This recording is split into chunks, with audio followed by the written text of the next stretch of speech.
Hello, everyone. Welcome. Welcome to the third episode of the BILT webinar series, Skill Up, Stay Ahead, TVET for Employability. We're just waiting for all our participants to come in, which takes a while usually.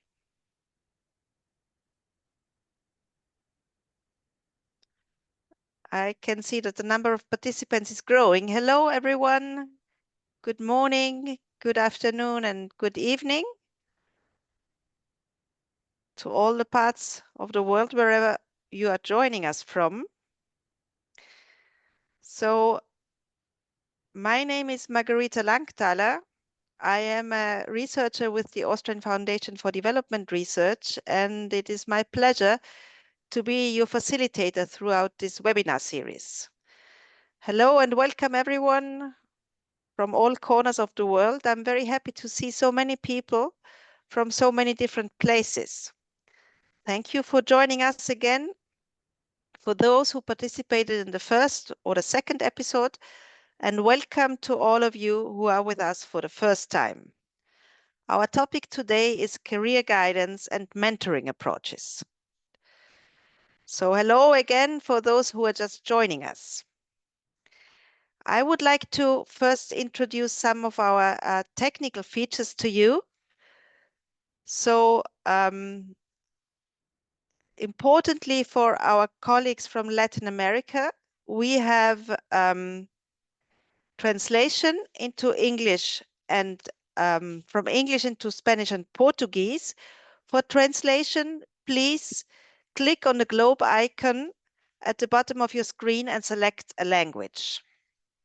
Please also note that the webinar will be recorded, so presentations and the recording will be shared on the UNEVOC website. Please use the Q&A function for questions and statements referring to the ongoing presentations or discussions. You will find the icon on your screen in the bottom bar. If you address your question to a specific speaker, please write their names at the beginning of your message. Also, if somebody has asked a similar question to yours, you can upvote it by clicking on the thumb up icon so that we can see that this question is relevant to several participants. This is helpful to answer all the questions. For technical issues or any other questions, please use the chat function.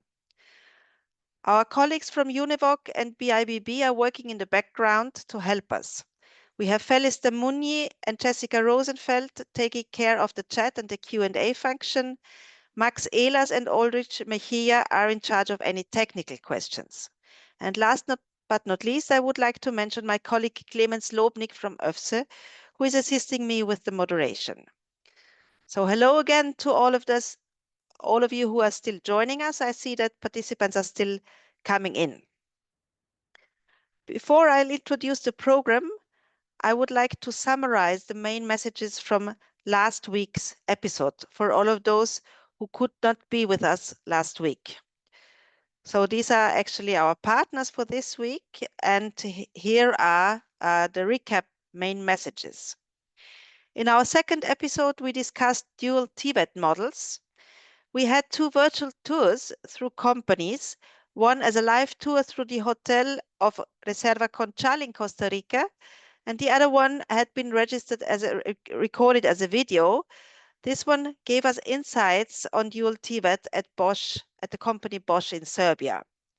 In both cases, the main messages were that company motivations to offer dual VET programs and to participate in them include that the company can train its own qualified workforce, and also, of course, there are corporate social responsibility motives that the company contributes to improve TVET in the region and the country.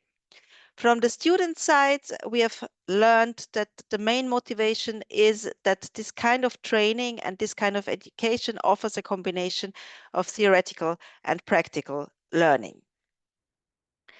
We then had an expert discussion on dual TVET, and the main messages were the following. In trying to establish dual VET systems, it might be easier to gradually dualize TVET systems than to introduce them from scratch. And we had a number of success factors from many years of experience in helping to establish dual TVET systems. So these success factors are, first of all, do not copy, but adapt the system to the given context in your country or your region. SMEs need incentives and support to make them participate in the system. Clear legal frameworks for dual TVET are very important and helpful, as well as well-trained company instructors. And last but not least, regional platforms like, for example, the Alianza in Latin America help for mutual learning. So these were the main messages from last week. You will also find them in the presentation, which will be shared with you on the website later on. So now just a few words on the program of today's webinar. We will start, as we did last week, with a short check-in exercise to get everybody on board. We will build a word cloud together using the app Mentimeter, and we warmly invite all of you to participate. After the check-in, I will briefly introduce today's topic with a short explanation of the main concepts and terms. And we will then have an open expert discussion on potentials and challenges of career guidance and mentoring programs.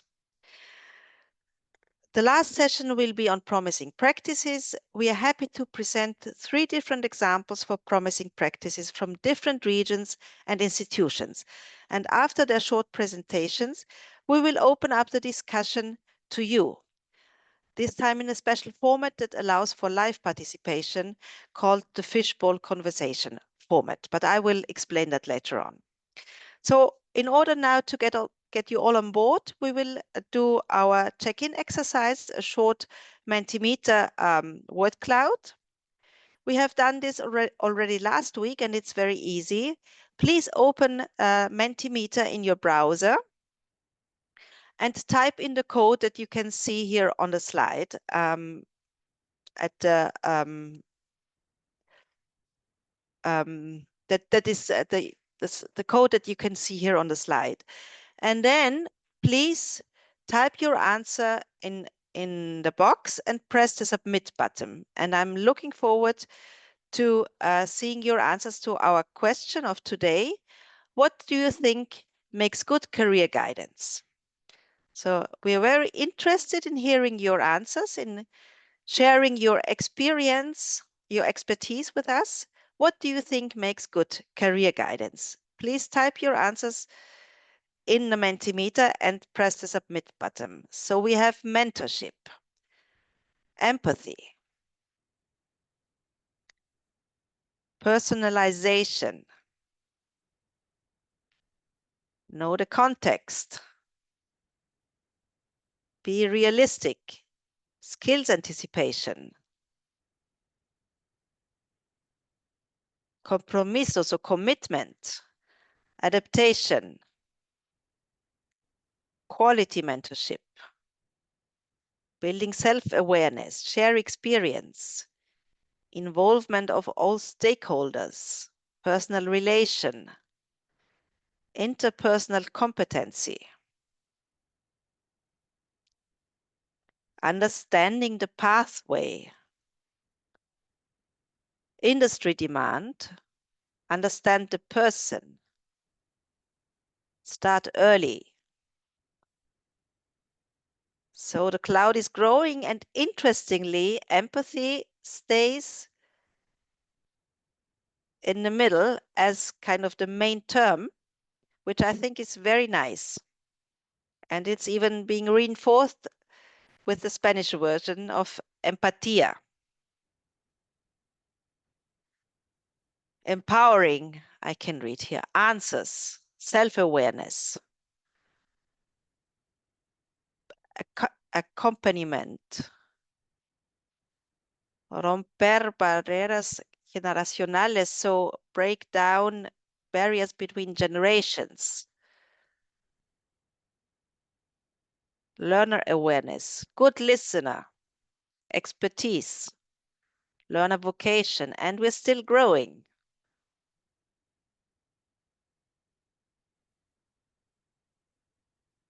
It's changing so fast that I have actually difficulties in reading out all these interesting ideas. Strengths, good listener, we had that already. Motivation,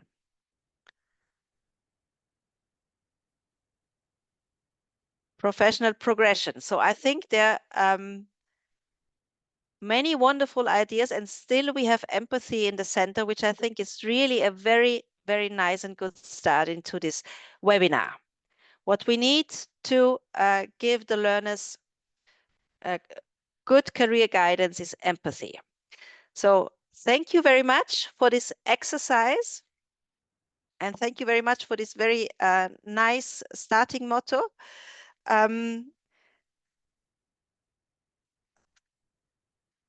Before we start with the open expert discussion now, let me briefly introduce the main concepts of today's webinar so that we can all start from the same or similar understanding of our topic today.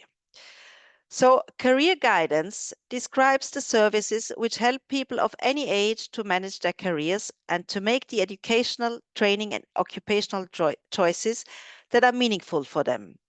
It involves a range of connected learning activities that help people to access services, resources and experiences related to employment and further education and training. And just as some examples, these services could be career education and career information, guidance and counseling, skills assessment, and many others. Mentoring relates more to an individual.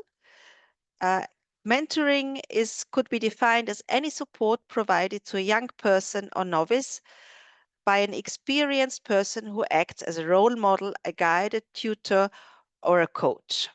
So these are definitions and explanations that you can find in the glossary on the UNEVOC website. And I think they give a clear understanding of today's topics. So I'm now very happy to introduce our experts for today's webinar. I will start with Paolo Nardi. He is Executive Director of the European Forum of Technical and Vocational Education and Training, short EfVET. And he's also coordinator of the Inclusive Vocational Excellence, Wellbeing and Bienvivance Working Group. He is an expert in TVET and researcher on social economy, education, inclusion, social emotional learning and well-being. Hello, Paolo. Thank you for joining us. Thank you for the invitation. It's a pleasure. Thank you very much. Thank you. Our second expert is Arun Mittal. He is Executive Director of the Asia Pacific Career Development Association, where he collaborates with career practitioners from over 23 countries. Arun has done his graduate studies in commerce, followed by postgraduate education in management from the Indian Institute of Management in Calcutta. Hello, Arun. Very happy to see you. Thank you for joining us. Thank you, Margarita. Thank you so much, UNESCO and UNEVOC team for organizing this. And it is certainly a privilege to be on this panel and bring in our perspective, our share of perspective on Asia Pacific region. So thank you. Thank you. Thank you. The privilege is actually ours to have two experts here from different perspectives and also different regions. So, Paolo, let me ask you the first questions. From your experience, from many years of working in TVET, what are the most important success factors for effective career guidance and mentoring programs? Well, I would like to say, I was thinking to say that it's difficult, but after this Mentimeter that already clarified everything, it's much, much easier. Well, the concept there in the Mentimeter resonate a lot with my experience, so it facilitates. Let me just make a first introduction. First of all, In my experience, I've seen that when we talk about guidance, first of all, it's not only training or helping someone in understanding what to choose, but first of all, how to choose. And how to choose means, first of all, to help the mentee in recognizing who they are, what are the passions, the strengths, the weaknesses. So to some extent, there was a concept, self-awareness, empathy emerging from the Mentimeter. I really appreciate that a lot. And I think it's a crucial element, as well as helping people in understanding that, yes, you have to choose, and it's still possible to make mistakes, and it's not the end of the world. I think it's very important to learn that mistakes are part of life. Then you can always start again.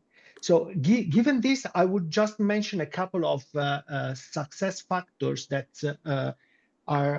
emerged a lot in my experience, in particular when I've been cooperating with the Italian UNEVOC Center, Cometa, which has been awarded as a Center of Excellence for Inclusion.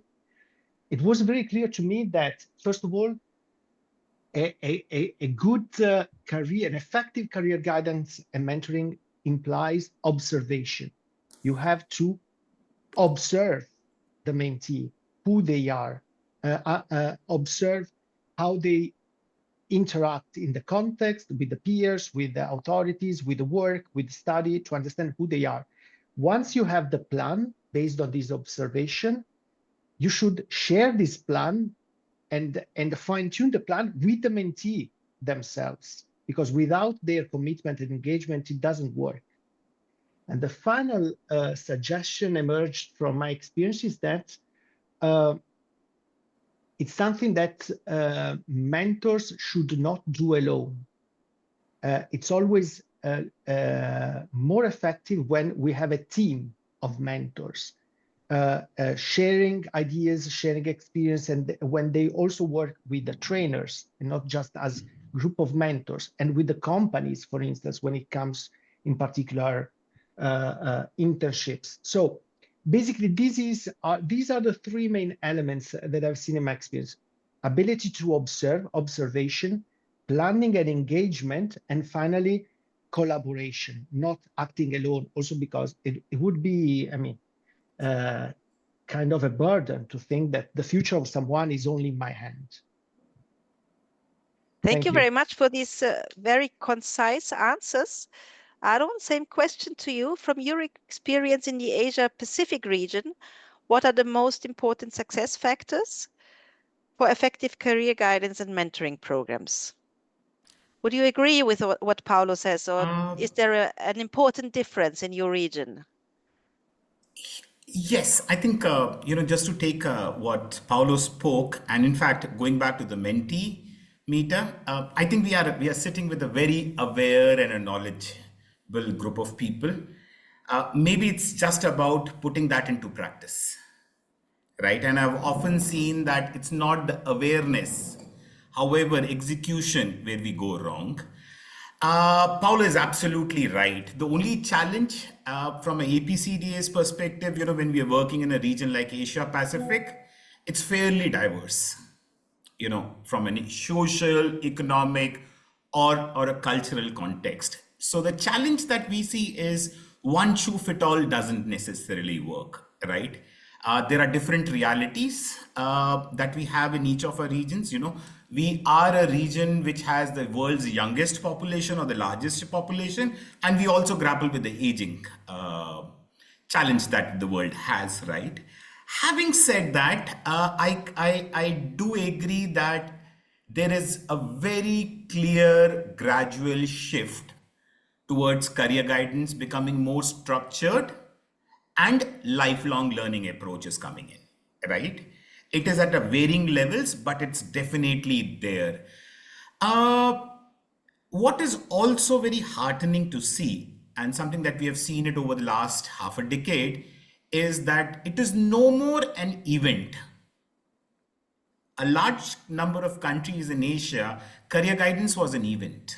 It's a single event. We are now moving to an era where we are looking at a structured programs, and these are longer ones.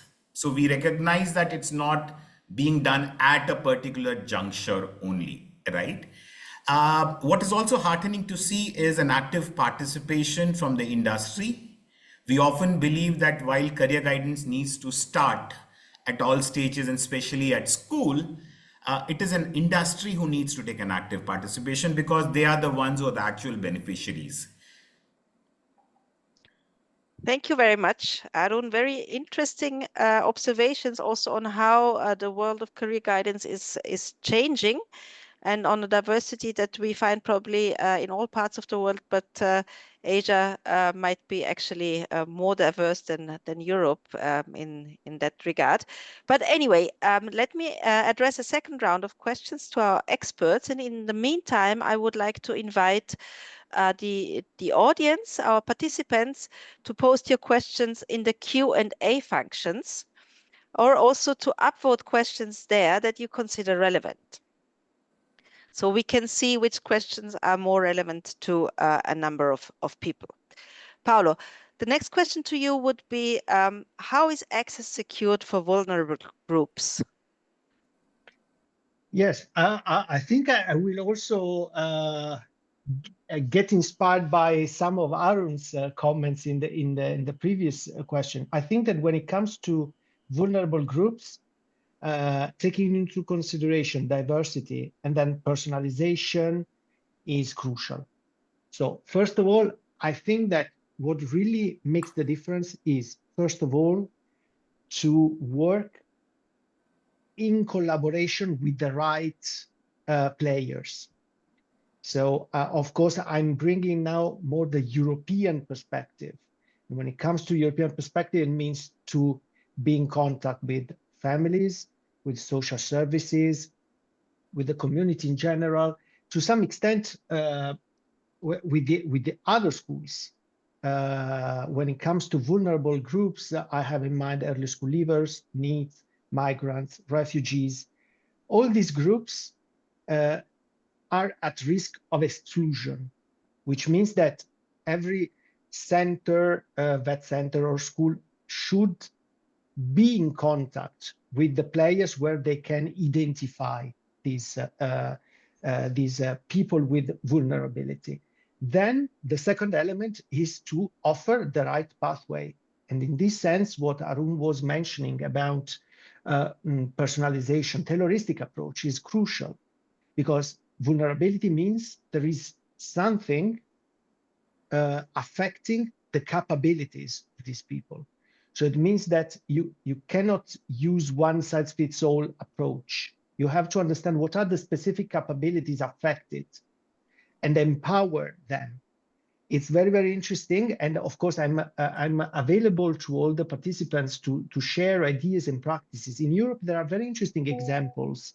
In Finland, for instance, of services for migrant and refugees, offering career guidance, mentoring, and vocational education and training, as well as in Spain and Italy, very interesting example for NEETs, early school leavers. So basically, what I see is the importance to get in contact with the right players and offer a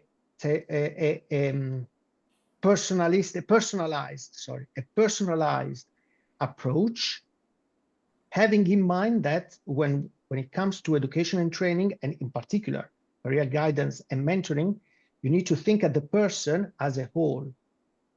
It means that you have to consider all the elements, all the capabilities, as I don't know, Martha Nussbaum, Amartya Sen, often we're saying you have to think in this way, and it cannot just be giving them technical skills, but really working in a holistic way in order to have in mind a real integral human development. And to this extent, mentoring, mentors or tutors are crucial, because they are the link between the technical skills and what make technical skills work in real life, which is the activation of the person. I would say this. Thank you, Paolo. So, Arun, I have again the same question to you, because it is so important. How is access secured for vulnerable groups? What is your experience in this? In the world that we are living in today, vulnerability is not necessarily coming in from an economic or where you're coming from. Vulnerability can actually come in for lack of technology access, right? So I come from India, and in India we have traditionally been having a very informal training ecosystem, right? Now with technology, and if I give you an example of brick making, right? If bricks are made very differently today, the generational transfer of training is not going to help. So vulnerability also is probably beyond economic. But yes, I think access is a critical and a challenging part of this discussion. It is a reality that for a large part of the world, especially remote, post-conflict areas, career guidance is a privilege. I don't think we are looking at it as, at many places, it is being seen as as a necessity. Yet, I think there are very good, creative, contextually sensitive examples. So, for example, in Indonesia, they have these campus medica, right, where the students are being provided interns stipend. That small contribution, financial help, actually makes access available. Right now, look at India. India's started off with a National Career Services portal, right, which allows users technology and reaches, and they're able to conduct uh, job fairs, and they actually use a global combination wherein they use online as well as the local access to the counselors. So I think there are multiple models available. Look at career guidance in islands where access is actually a challenge, even if affordability is not, right. We'll need to be creative, and I think that is where the impact or the need is greatly felt. One point that I often say, and I think it's important, is taking content online is not always necessarily the solution, Mhm. right? Uh, it needs to be seen, at the designing, at the delivery system. Sometimes it's important to look at low tech, inclusive programs. Mhm. And only if the guidance can reach the last mile, that I believe it will truly serve for its purpose. Thank you very much. Uh, these are very interesting and very enlightening inputs from your side. I think we should open now the floor to our participants. I have a first question here sent to me by Jessica, which seems to be relevant for several people. The question is, in contexts with limited resources and large student cohorts, how can mentoring be scaled up without losing quality or personal relevance? Who would like to take this question? Paolo? I can say a few words because I was reading this question. Well, I don't have a solution once for all, let's say. What I see is that I think we need to rethink teachers and trainers education, not just the presence of mentors, to be more aligned to transversal skills, soft skills, non-cognitive skills. To some extent, of course, mentoring, I really think that requires a specific professional, a mentor with specific skills and enough time to offer this personalization and this personal support. But when it is not possible, I think that in any case, it should be done in part by all the teachers, all the trainers. I think we need to rethink what really education is and include this aspect, not just focusing on knowledge or specific technical skills. Thank you, Paolo. Arun, would you like to add something to that? I think we need to reboot and look at developing systems which are effective and not necessarily designed for scale. So design systems for effectiveness, not for scale, right? Because when you design for scale, my limited experience is the effectiveness fails and the whole idea of is become suboptimal. So I think we need to do a very different systemic thinking and saying let's design systems for effectiveness. Start small. Scale would come with time. You know, of all you know, if you can have the first 100 certified counselors, the next 1,000 could just give an employment push. So I usually, while coming in from Asia and the most populous country, I believe we often go wrong in trying to build scales at the cost of effectiveness. Thank you very much. Jessica, are there any other questions?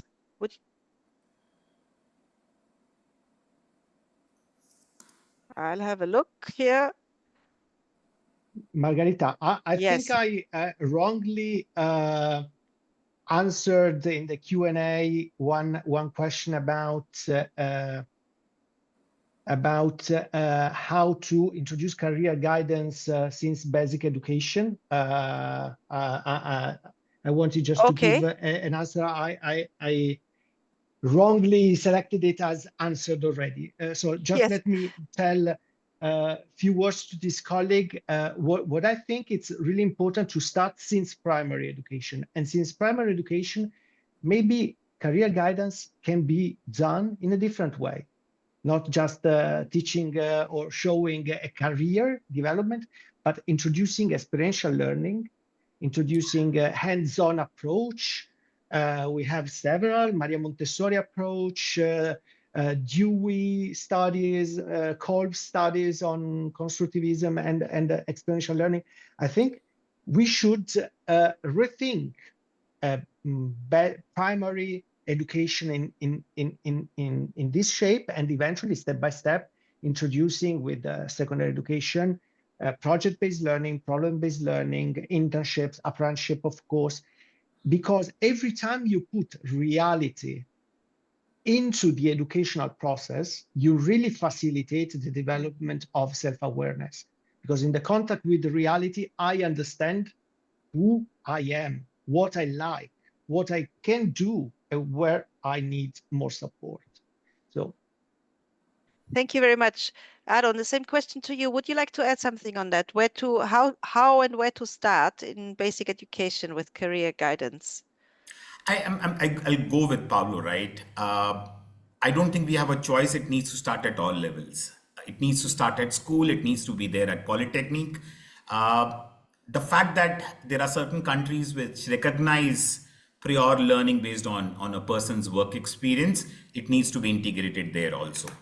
A lot of our concepts of past are no more relevant. People will take longer breaks.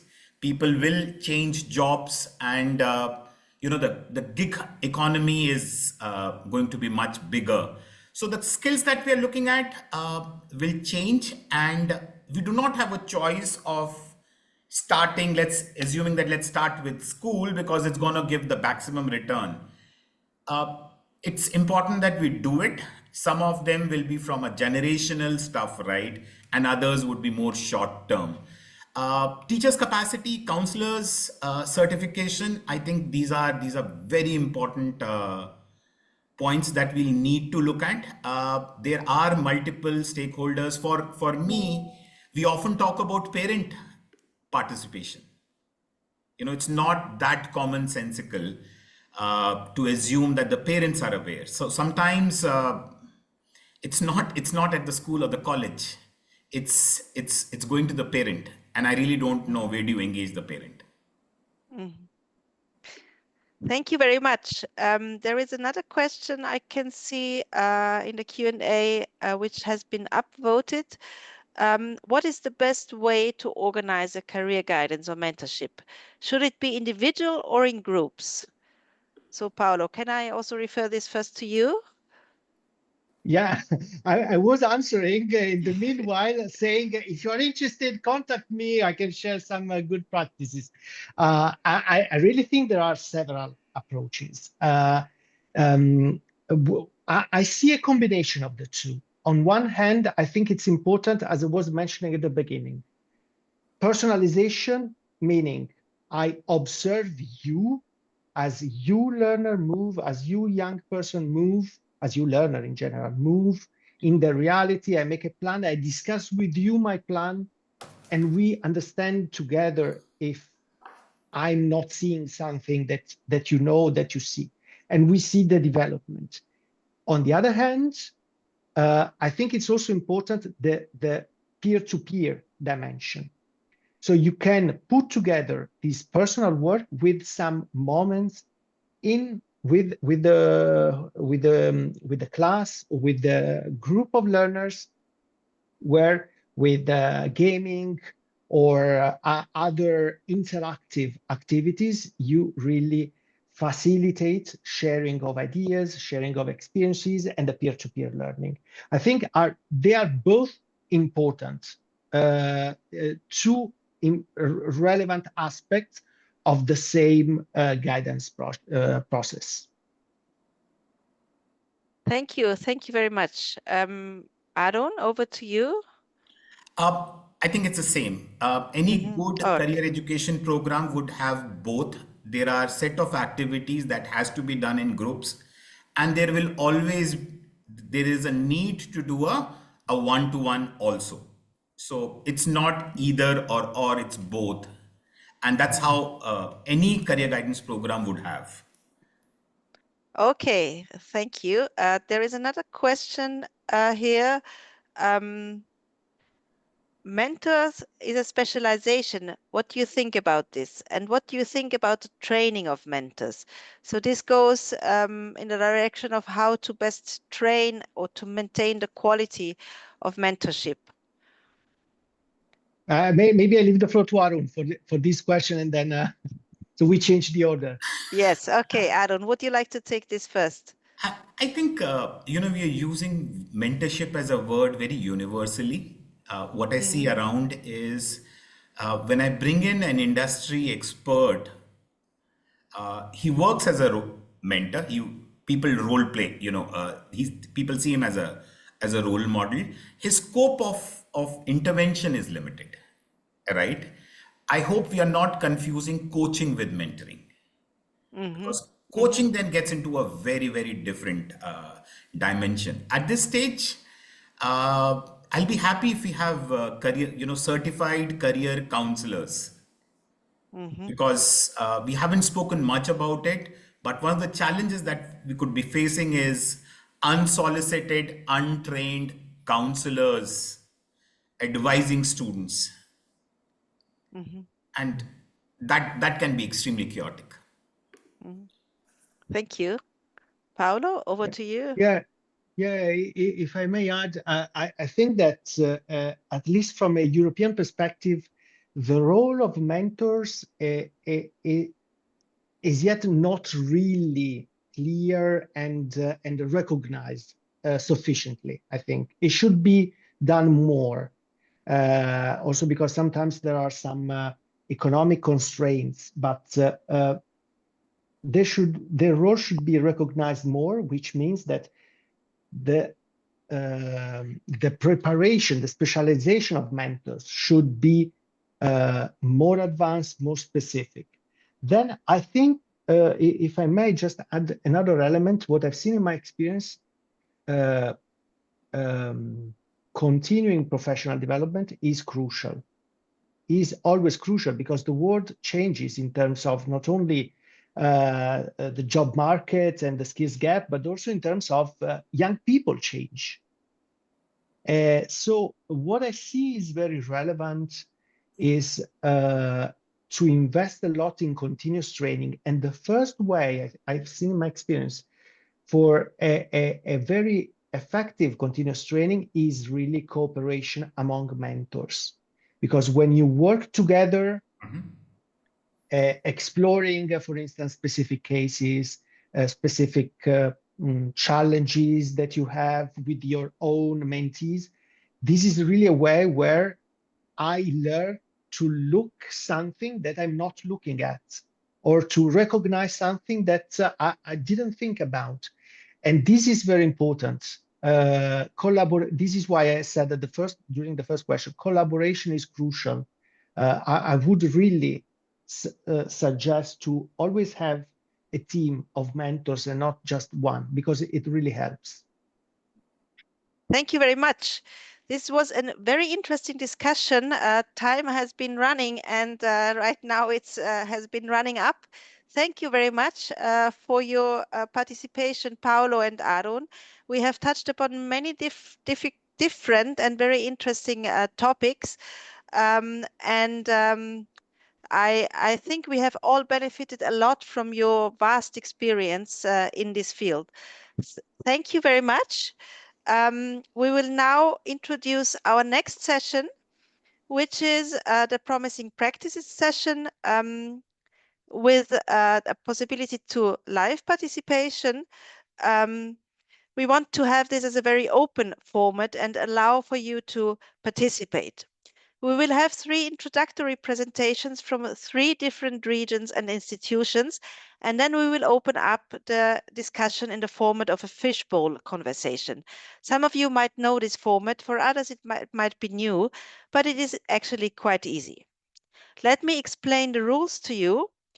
All our 3 presenters will be spotlighted, and you will see one empty spotlight, which symbolizes our free chair. Any of the participants who has a question or wants to make a statement is invited to sit on this free chair and to share their thoughts with us. If you want to do so, please send a direct message to Max Ehlers from the technical team. He will spotlight you and give you speaking rights. But first of all, I would like to introduce our speakers. We have 3 speakers: Pablo Plu from Ecuador, Nanda Kishore from Nepal, and Thuy Tran from Vietnam. Let me start with Thuy Tran. She is a founder and director of SIF career in Vietnam. Pablo Plu Lafuente is the dean and director of the academic unit for technical and technological training at PUSE, Pontifical Catholic University of Ecuador. So this is short for PUSE Tech. And last but not least, we have Nanda Kishore, who is a founder director of the Skill Lab in Nepal. So thank you to all of you for joining us here. Thuy, can I pass over the floor to you as a first one to present your promising practice to us?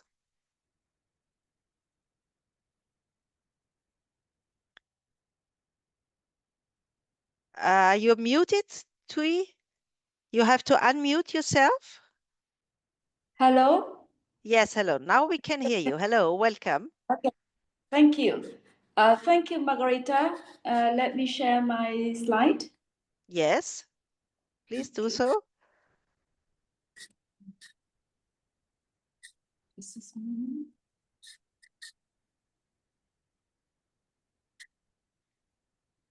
So the slide is on now. Can you see it? Yes, we can see the slide.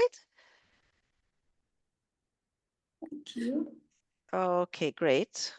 Okay. Now we can see it in presentation mode. Okay. No, now it's back to now it's back to presentation mode. Great. Okay. So the floor is yours. Thank you, Margarita, and hello everyone. I'm Thuy Tran from SIF Korea from Vietnam.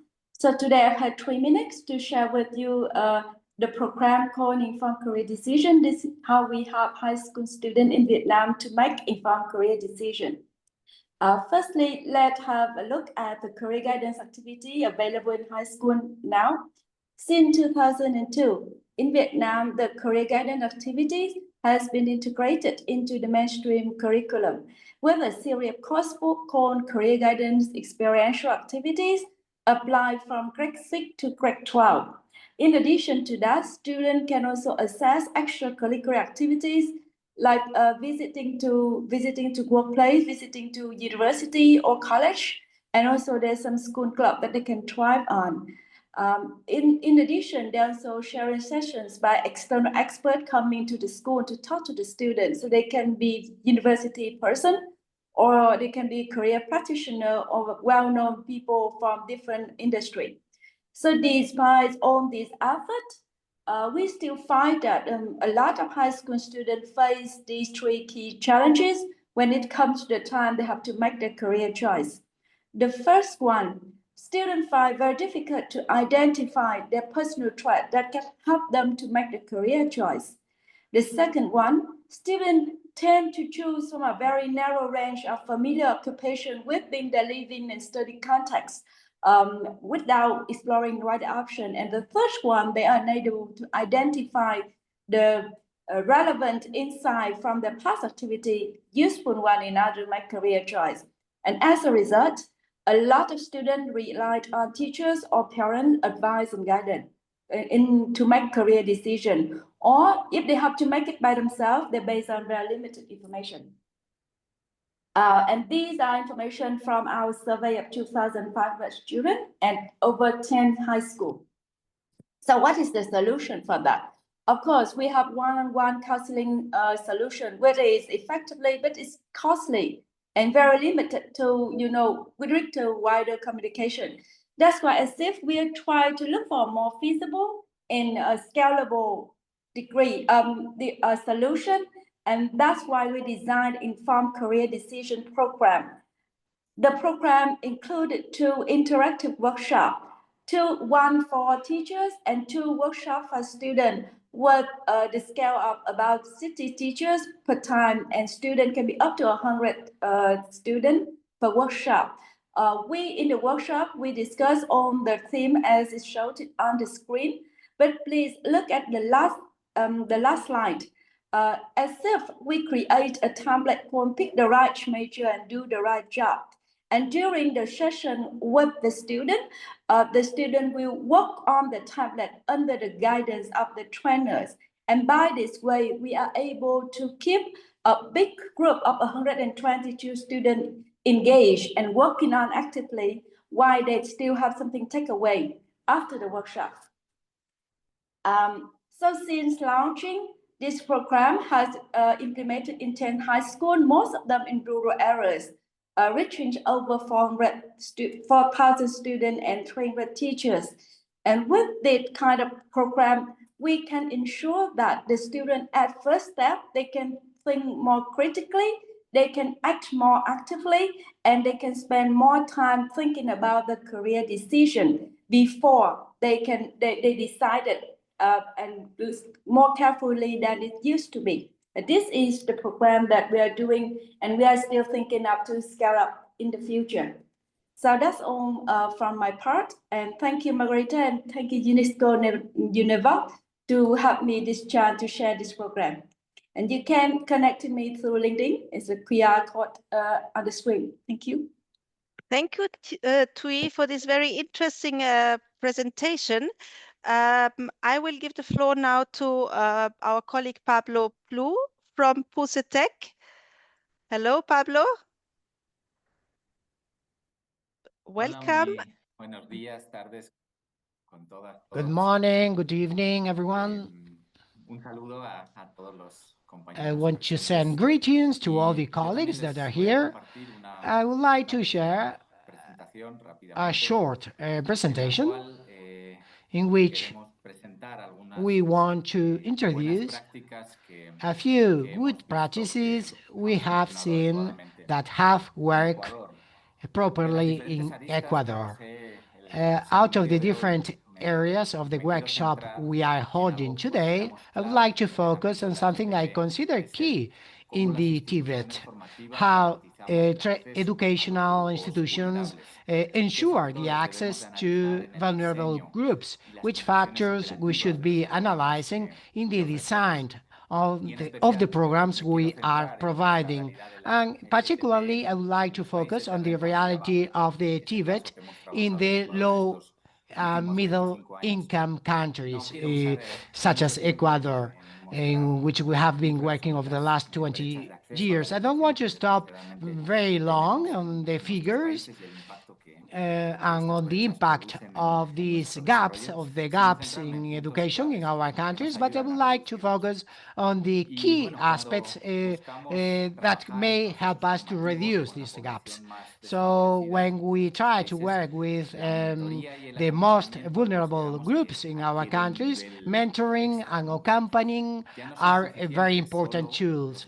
They are not the support tools for students are not enough, but the whole educational institution should be involved to give response to the needs of the most vulnerable population. The design of good practices to ensure access to education starts with a good knowledge of the many vulnerabilities we are facing in our realities.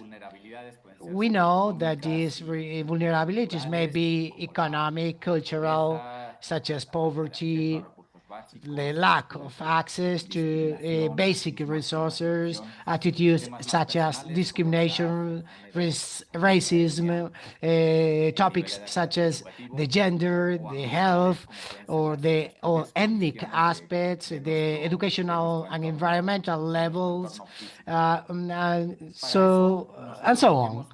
What we have seen is that there are a number of strategic concepts that are key to be able to work on these vulnerabilities, and that the institution itself should be applying this adaptation process. Firstly, we need to have a community view.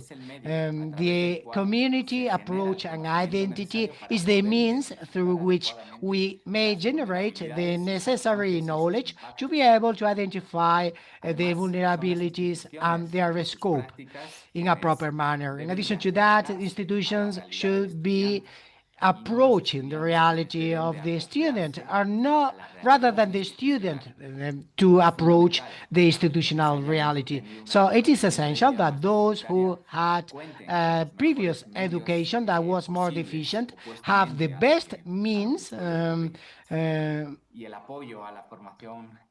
the support to permanent training of the teachers is essential, focusing on the skills that are necessary to support the target population. In our experience, these points that the institution should adopt these points will allow for this accountability, gratitude, and solidarity approach that will allow us to have a better future for the most vulnerable populations, and that may ensure a good environment and that may emerge from the institution itself. Starting with these concepts in different contexts, such as Ecuador, in La Sierra, in the coast, in the Amazons, we were able to work on good practices in which the institution may apply a institutional mentoring concept that goes beyond the individual contact with the person, that is approaching the reality of the students. And thanks to that, there is a better learning and training process, and this process is possible, otherwise it will not be possible. When we talk, for instance, about vulnerabilities because of economic situation, people in poverty situation, the timetable, the schedules of the lessons, the transportation, the fact that there may be shelter to receive the students, libraries, when there are commuting from the rural areas to the schools. These allow to access this education, also to generate all these logistic conditions that will determine that the student will be able to both work and study. This aid may mean that the student will be able to study and work at the same time. We also have strategic partners that give this community view and allows the institution to identify those needs. Also in vulnerabilities of gender, such as those suffered by women in our societies, specific projects with incorporation of scholarships, proper services this will allow the access to education by people in vulnerability situation. The same for adults. Adults may require to be accompanied by mentors so that the access to education may be facilitated for them too. Also, special agreements to fight those vulnerability aspects. So these are necessary options, specific accompaniments, interpreters, or people of the same nationality or community. Also, when we talk about physical disabilities or intellectual disabilities, maybe the institution will have to take a step forward in the creation of infrastructure. Vulnerabilities because of migration situation, refugees, specific projects of inclusion accompanying for these population that may be supported to access education. What we wanted to do with this project is to establish that reflection, that mentorship, personal and individual mentorship is essential for our students. Also, sometimes you require that the whole institution access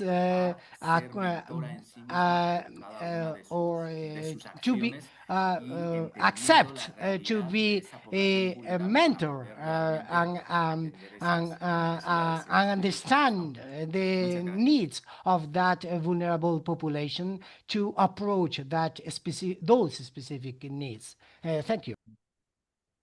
Thank you very much, Pablo, for this very interesting presentation. And I think this matrix that you showed us on your slides might be very useful also to other organizations who are engaged in this topic in career guidance and mentoring approaches.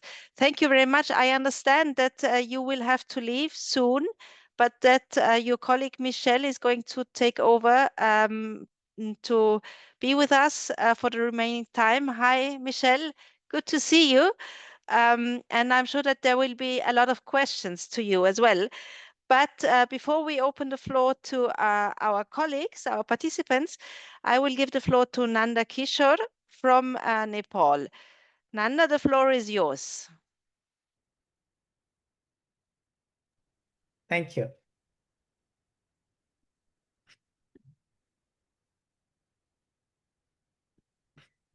Yeah, so I'm glad to be here. Thank you everyone for joining us, and thank you UNESCO-UNEVOC and Margarita for coordinating everything. I'm Nanda Kishore Mandal, and I'm part of Skill Lab, based out of Nepal, but we run an organization in multiple economies at this point of time.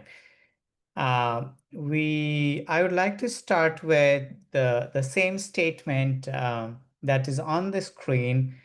Are our youths future ready in dynamic and complex world? That's the problem statement we ask every day to ourselves, and we try to direct our efforts, engagements, priorities, and tools and techniques to address the question that we have it on the slide. So as a skill lab, in the process of sort of addressing how can we build a future that is future ready for our youths in more integrated and sustainable way. So we position ourselves and our efforts as a leading force in accelerating education to employment transformations. And we largely work for systemic change in more continuum effort and taking a very ecosystem view around what we do. Based out of Nepal, but we are a team size of 30 people, currently working in Singapore, Malaysia, Philippines, and then expanding and exploring to other economies, emerging economies, where the priority on career guidance is mainstreamed, and the government sees it as one of the critical pillars of economic development. So that's how we work. I'll share a bit more about the process and techniques in a while. So we work at the 3 layers. As said, our focus is on enabling a systemic change at 3 layers. We achieve it by offering a AI-powered digital career guidance platform that gets integrated into the academic institutions, high schools to university education, and extends till the corporate journey of any individual, so that they can make informed career choices around where to go, what to do, how to go, what are the associated appropriate support system. Then once I land up into the desired destination of general education or vocational educations or employment pathways, then how do I continue to prepare and upskill and assess myself? And then how do I further get into the employment landscape and connect them with the relevant employers, networks, mentors, support systems? So that's how at course we offer a digital career service platform, career guidance platform to high schools, and then university education. So this is where we integrate with the education sector. So we offer a AI power. So we offer a AI power platform, but we understand it's just systemic change is not just going to happen by offering a digital platform. So we divide our efforts into 3 segments: at a policy level, at a practice level, as an individual level, which is the beneficiaries level, and then a school level. So at a policy level, we work with a curriculum development commission, which is Curriculum Development Center, which is a national body in the government of Nepal that helps to integrate career guidance curriculum in all the high schools curriculum. That's one thing we do. We advocate and lobby for budgetary allocations.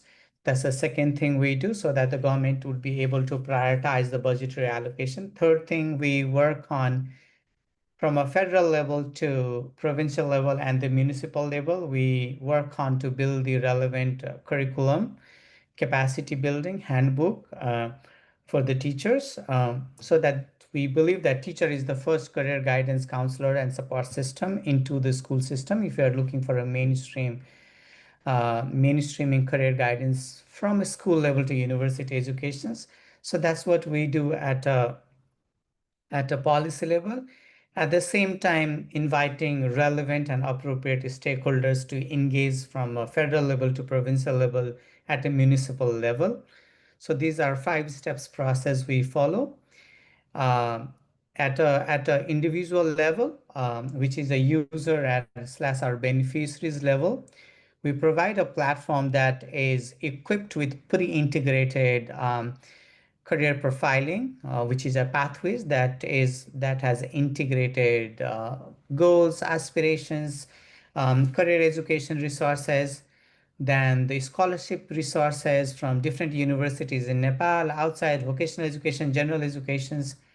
Then we do have a counselor resources on the platform. Understanding the teachers in the classroom would need a handbook, would need a ready-made worksheet materials, and the other guidance tools. And the 4th pillar is integrated into the platform, which is available and integrated on the mobile device, all the pumped up devices. It also has a lot of reporting analytics, since reporting analytics to the school administration, to the career guidance team, at a municipal level, and it also expands to the provincial government and then further expand it upward at a federal government relevant ministries, which is Ministry of Social Development and Ministry of Education. So sort of like a very bottom-up approach. So that's what we do at an individual level.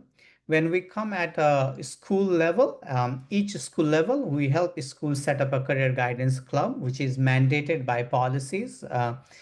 Set up a career guidance club, one. Then we do a whole school concept, which we say we orient the school administration from educational decision makers to classroom facilitators to school teachers. So we orient them on career guidance practices. Then third is we bring the digital platform, integrate the digital platform and onboard the students, which is very low touch application, low touch applications with internet penetrations high, and then data availability. The fourth activities is we do a TOT of the teachers teaching either social studies or moral science or history lesson, um, or courses around life skills or small businesses. Uh, and we train them as a career guidance teachers training, which is a curriculum certified by the government, introduced and certified by the government. So we train them on career guidance counselors, career guidance counselors. Then the fourth resource is we also give them a handbook, so that in the physical setting. And then we also do a parental engagement, that is again led by the teachers and the experts. So all these, at the policy level we have different interventions, at the individual beneficiaries level we have a different interventions, at a school level we have a different interventions, but all these interventions are combined. We call it a phygital model, which is a physical and digital model. So it's somewhere in some context it says the physical part is 30% and the digital part is 70%, whereas in some contexts the physical part is maybe 60% and the digital part is 40%. But it's integrated into core academics, either conducted by the trained guidance counselor that we train after the TOT, every once in a week or once in a month. It depends on the schedule of the school and the school administration and the local government initiatives, depending on the municipal aspirations and how they want to integrate. So it takes a very top down to bottom up and bottom up to top down approach, from a policy to practice to setting up at a scalable high school models. We currently work with almost 600 schools and institutions in Nepal, and that's what it is. So this is the current practices that we do. Yeah. So this is how we've been scaling our efforts and then organizing ourselves. Yeah. But the whole Thank you. Thank you very much, Nanda, for this very interesting and impressive presentation on your intervention and activities. I was going to say we're running out of time, but then you finished, so that's fine. Thank you very much. So now we're going to open the floor to you, dear participants. We will do this in a way, or in a format which is called a fishbowl conversation or fishbowl discussion. There should be an empty spotlight. This is a kind of a free chair, and the participants, you are invited to take this free chair and to share your experience or share your question with you. I have already been notified that there is a volunteer already, and Mutsami. My colleague Max wrote to me that she wants to be the first one in sitting on the free chair and sharing her experience with us. And I understand that there are some issues with your camera, right? it would be, of course, very nice to see you since you're sitting in the panel, so to say. But if this is not possible, please just go ahead and take the floor. Anne? Okay, thank you. Hello, everyone. My name is Anne Mutsami from Sigalagala National Polytechnic in Kenya. I would like to share my experience or our experience at our institution, how career services are normally handled. One thing I would like to bring to your attention is that most of our students, our trainees, when they report, most of them, they normally come when they have not really decided on their career path. So because of that, our institution has established a career services office with a career services officer or coordinator who has a deputy career services coordinator, and every department we have the career services champions. So what normally happens when our students report, we normally give them 2 weeks to just move around the compound in every department, see what there is as they are talked to by these career champions, so that by the end of that 2 weeks, those ones who still feel they have not made up their mind, we refer them to the careers office through the departmental champions so that they can be guided basing on what they have seen in the departments. So by so doing, we find that at the end of it all, at the end of the 2 weeks, we realize that our students, our new trainees, they normally find bearing. So it is only after that that now we'll conduct what we call an orientation, because at that time we are now sure each trainee has now settled in a course or a career path that he or she would wish to be. So after that, we'll have the orientation. Now, apart from that, as they continue training and training, we normally encourage them that in case they have any challenge, they visit their champions in the departments so that they can discuss with them any challenges that they may be having as they move on. So the champions in the departments, they act as their mentors. They walk through with them until they finish their course, with the career services coordinator being the overall. Now, apart from that, we don't just end there. As we work with these trainees up to the end, the Office of the Career Services normally do a tracer study just to follow up and see how are they doing in the field. Are they actually engaged in an area, either self-employed or employed in an area that they trained? Or are they doing something different? So beyond the mentorship within the institution, we also make a follow-up through the tracer studies just to see how our graduates are doing in the field. Now, we normally again move back. We don't just wait for them to come to the institution. This Office of the Career Services, they normally visit the various secondary schools, because the secondary schools, they are the ones who are now preparing for us, these students, to come and join the TVETs. So we normally have a schedule where they move from one secondary school to the other, talking to the students, especially the candidates, just telling them of the kind of the courses that are offered at our National Polytechnic, so that as they do their Form 4 exam, they already have an idea, so that when they come to the college, they don't have a lot of trouble on trying to choose on what to do, because already we had started with them in the secondary school. So there is that kind of collaboration between our institution and the surrounding secondary schools, just to ensure that there is that seamless movement from secondary to TVET and then to the job market. So that is ideally how we normally conduct, how we normally mentor in our institution. Okay. Thank you. And thank you very much for these very interesting insights into the many interventions you have in the field of career guidance and mentoring. Thank you very much. Max, is there someone else who wants to share some experience or ask a question? Is there someone else who would like to Nobody sit has on the floor? contacted me. Okay, then we go ahead with just questions being asked in the Q&A function. And I still invite all of you, if you want to take the floor, if you want to be part of the panel, just write a direct message to Max and he will put a spotlight you and give you speaking, right? So this, then we can have a kind of open discussion. But let's go on with the questions that have been arriving here through the Q&A function.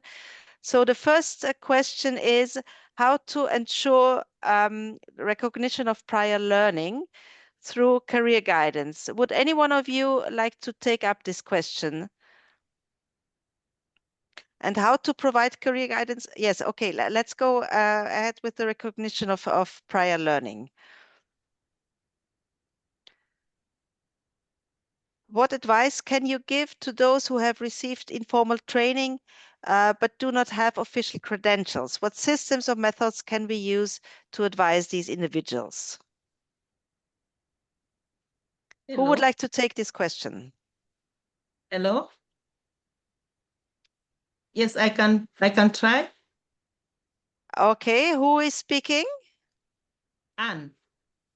And okay, I think this question was also intended to our panelists, Nanda, Tui, and Michelle. Nanda, would you like to start? Yeah, I can take this over. Yes. Thank you so much. That's a nice question, especially coming to the TVET sector. I think working with the employer side in understanding what are the skills and competencies that they generally look for and trying to build a framework as a practitioner or an advisor or career guidance counselor. So that way, having a skills or inventory, if it's a bit of a blend of more practical oriented, more, and then also knowledge economy work. So having a framework where you can run through more interactive in a Q question and answer format, it would give it will help oneself identify what are the skill sets, what is the depth of that ability, more from a conversational perspective. That will give a stock of what the people has, what the people doesn't have. That's A thing. That's a A approach. B approach could be working with the engaging with the vocational education regulatory body who also has a certain kind of skill sets or toolkits already built in place to do a recognition of prior learning test, RPL. So exploring if that sector already has some kind of existing framework or not. And if there is, so sort of stepping onto that framework and using that framework. And then, so that could be two approach. So one is more conversational approach by having a stocks and inventories of competencies the employer in that particular trade would ask, and running a conversation with the guidance seeking individual and figuring out what is the level. That's A approach. And the B approach is very straightforward, looking into the framework that the National Vocational Education Regulatory Body has, or the skill testing board has come up in, put in place, and seeing if we can use any of those. Yeah.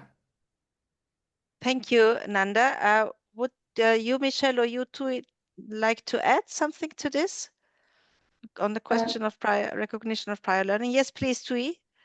Yes, like to add in and so on. When we're talking about prior learning, it should be made clear whether it's a soft skill training or technical skill is different. So in the context of Vietnam, what we call transferable skill and soft skill training are mainly acquired during informal learning context, like workplaces, and there are not many certificates for that. So in that case, it is your work experience. That person work experience on the CV will show that how they can acquire that skill. And I think this is kind of certificate for the person themselves. So what we can help the person is how they put it properly on the CV. Regarding to the technical skill, but it related to vocational training. In the context of Vietnam, they're also quite popular. But there's a lot of people, they don't learn the skill from a school, but they learn from a workplace, like a hairdresser coming, someone to come into a well-known hairdresser to learn this type of skill without a school. Makeup, there's a lot of trade that a person learn by this way. And that is also recognized in the Vietnam context. However, talking about certificate, in some extent, they still have to go back to the vocational training school in order to get a certificate. But in many cases, the certificate is just for showing to the employer. It doesn't have the meaning of recognizing what is the level of the skill. So the solution, I personally don't have the solution for that because it's the current context in Vietnam. However, I see that quite a lot of well-known working people, they're collaborating with a vocational course. And this is dual training, as you say. They are trained at this workplace, but they are certified by a kind of school. So this is one of the solutions I'm seeing, currently promising in Vietnam at the moment. Thank you. Thank you very much, Tui. Before I give the floor to you, Michelle, I would like to ask Max if there are any volunteers for our free seat here. I'm on the sorry, panel. nobody dares to join. Nobody. So I guess we are very intimidating here in this panel. But anyway, Michelle, would you like to add to this question on the recognition of prior learning?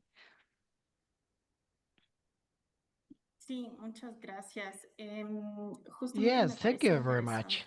I think it is very interesting to listen to the differences existing in Vietnam because there is some time of recognition that is work recognition in which many people are expert in some type of job, for example, in gastronomy. And there is a model in which a number of experts assess the skills of these people with a specific service on those skills that were acquired in their lives. So this may be translated into an official certification. This has worked in a way that many people that have barriers to education and that have been working for long, have a deep knowledge, may enter in the formal education sector. So there is another journey, another road that we call the accessibility road, in which some people that have a number of skills may get an official certification so that they may be recognized to be entering an official education or a formal education. So that is a way of translating informal education into formal education and acquiring an official certification that shows the knowledge they have. I think it is very important that we adapt the realities of the different countries, especially in Latin America. There are not clear rules between the difference between formal and informal education, but there are a number of good practices that help people to enter the formal education. Sometimes we do not have enough resources or even time to implement these processes. We have the cost of opportunity of combining education and work for these types of populations that may not enter formal education, and other barriers that may condition this entry, such as mobility, transportation, and other barriers. So that's what I wanted to share with Thank you very much. I can see that there are many other questions posed in the Q&A function, but unfortunately we are running out of time and the end of our webinar is approaching. So I suggest we stop here. And I would just like to remind you that you will find the recordings of this webinar and additional material publications and other interesting material on the website. We've had a very good discussion on career guidance and mentoring approaches. I've learned a lot, actually, personally, not being an expert on these two topics. It has been very interesting and very insightful. And before we say bye-bye, I would like to invite all of you, all of our participants, to do another Mentimeter exercise and to give us your impressions on another short word cloud on Mentimeter. This time we would like to ask you, what did you find most inspiring during this episode? And we're looking forward to your answers. So please, open Mentimeter, menti.com in your browser, use the code to access this Mentimeter exercise and answer the question, what did you find most inspiring during this episode? And type in the answer and press the enter button. So we're looking forward to your answers.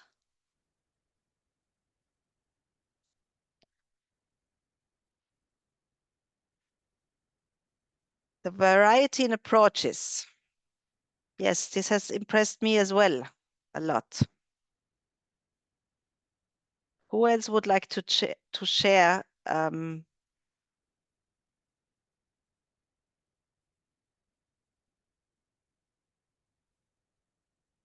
Are there any other aspects you would like to share with us about what career guidance is very important? I can read this in the chat. So you can also post it in the chat. Depth of discussions. Yes, I also had the feeling that we touched upon quite a lot of important things. Efforts made. Thank you very much.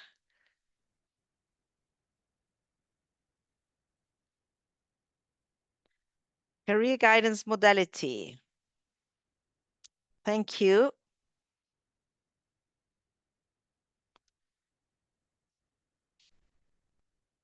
Okay. I can see that apparently many of you are already quite tired. I can see commitment and the positive approach in the chat. Kenya Insight was a big contribution. Thank you very much. Flexibility, many opportunities. So thank you very much for that. I would like to close the webinar for today.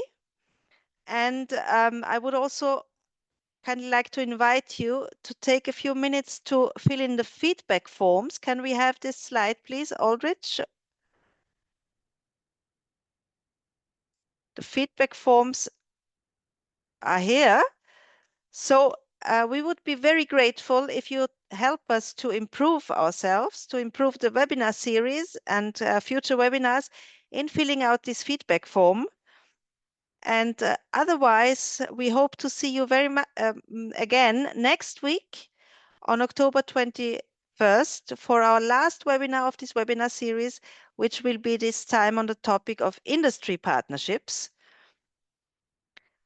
And it will run at the same time as today. So Tuesday next week, October 21st, the last webinar on industry partnerships.